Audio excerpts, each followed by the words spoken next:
안녕하세요. 메가잡스터디의 이창현입니다. 오늘은 우리가 취업을 위해서는 자기소개서를 써야 되죠. 그런데 우리는 다른 사람보다 그래도 조금이나마 더 우위에 있는 자기소개서를 쓰기를 원하잖아요. 그러니까 소위 말해서 다른 사람보다 조금 더 경쟁력이 있는 자기소개서를 쓰고 싶잖아요.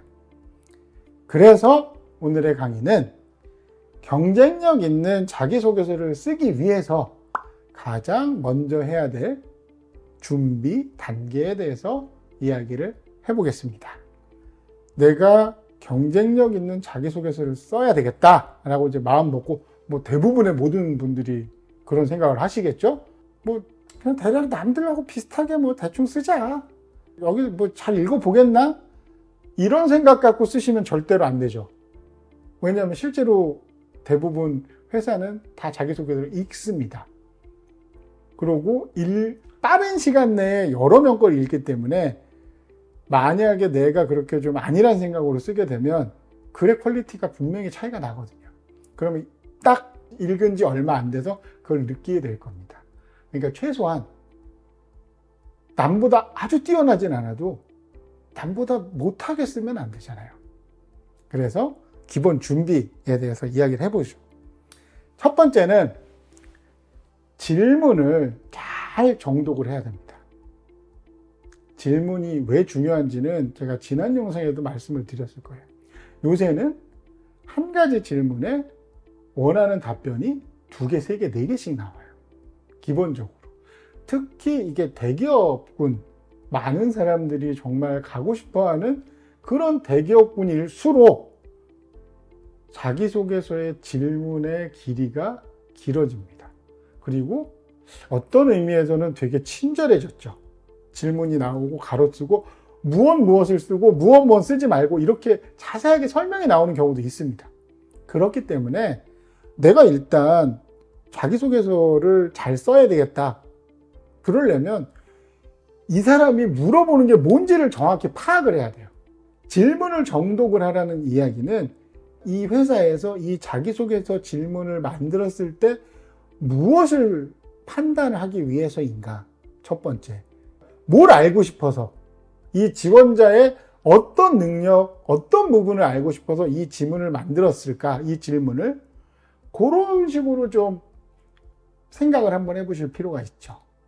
그래서 이제 그 생각을 해봤을 때 이거는 내의 준비를 어떻게 했는지, 직무 역량에 대한 내용인지, 협업에 대한 내용인지, 성공 사례, 실패 사례에 대한 내용인지, 리더십에 대한 내용인지, 직원 동기, 여러 가지가 있을 수 있을 거예요. 그러니까 일단 그거를 먼저 질문을 잘 읽어서 내용을 정확하게 파악을 해놔야 됩니다.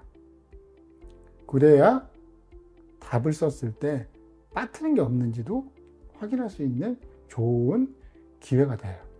그리고 두 번째는 이 자소서 항목에 대한 거를 쓰면서 그냥 이거를 원하니까 그냥 내가 생각나는 대로 의식의 흐름대로 글을 쓰다 보면은 아주 능력이 뛰어난 분 같은 경우야 굉장히 좋은 글이 나오겠지만 생각보다 글이 3000%로 빠지는 경우들이 있죠. 그러니까 전혀 생각지도 못한 좀 원래 목표가 지점이 아닌 다른 곳으로 갈 확률이 높습니다.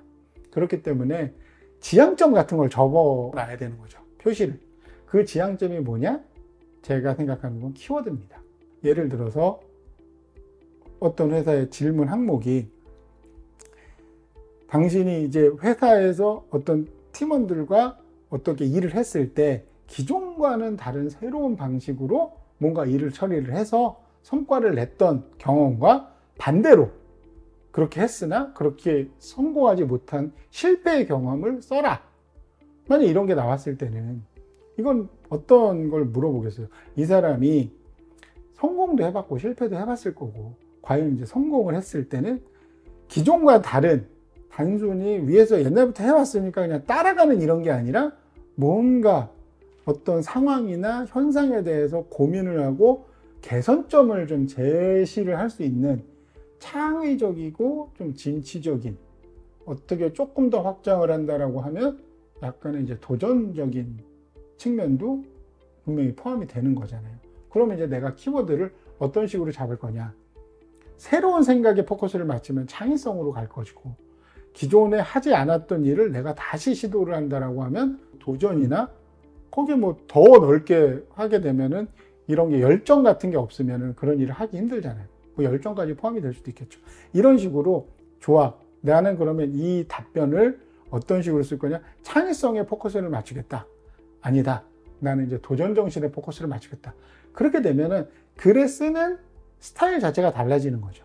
창의성이면 기존과 다른 새로운 방식을 어떤 식으로 구현을 했고 그 방식이 왜 나오게 됐는지 그 과정에 집중해서 글을 쓸 수가 있는 거고, 도전이라는 거는 새로운 방식이기는 하지만 기존의 이 틀이 굉장히 탄탄했다라는 거죠.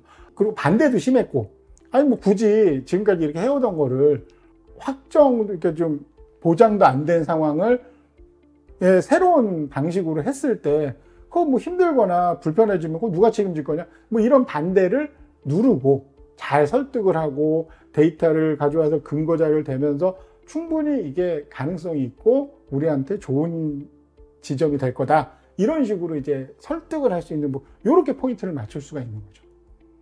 그러면 글이 흐름이란 게 있잖아요. 스토리가 무르듯이 흘러가서 이런 상황이 있었는데 나는 예를 들면 창의 도전 정신이다.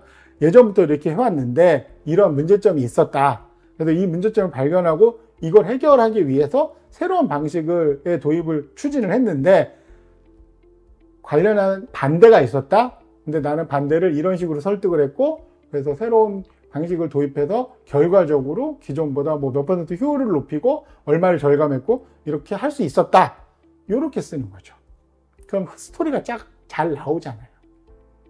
그리고 마지막, 제가 지금 쓴 말하고도 약간 연관성이 굉장히 높은데 키워드를 정했으면 그거랑 이제 내가 실제로 했던 경험들이 있잖아요.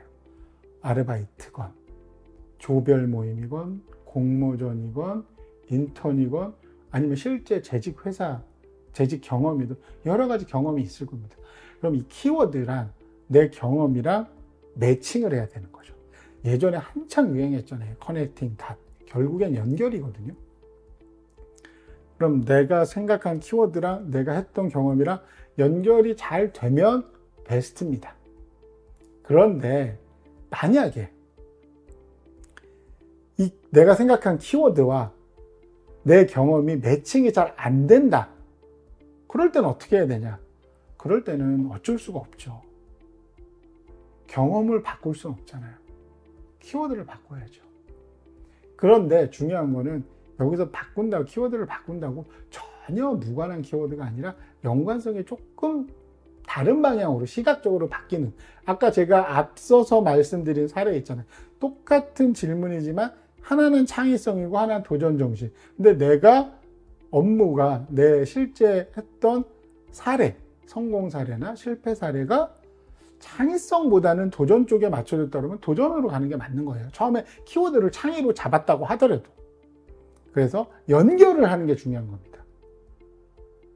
연결을 한다는 얘기는 내가 상대방에게 나 이러이러한 일을 했고 경험을 했어요 라는 거에 대한 신뢰성을 심어주는 구체적인 사례를 끌고 올 수 있는 거거든요. 그게 연결이니까. 그래서 자, 오늘 자기소개서를 잘 쓰기 위한 기본 준비 사항들에 대해서 말씀을 드렸어요. 질문을 잘 읽고 키워드를 잘 선별을 하고 그 키워드와 내 경험을 연결하는 게 자기소개서 작성의 기본 준비 단계입니다. 잊지 마세요.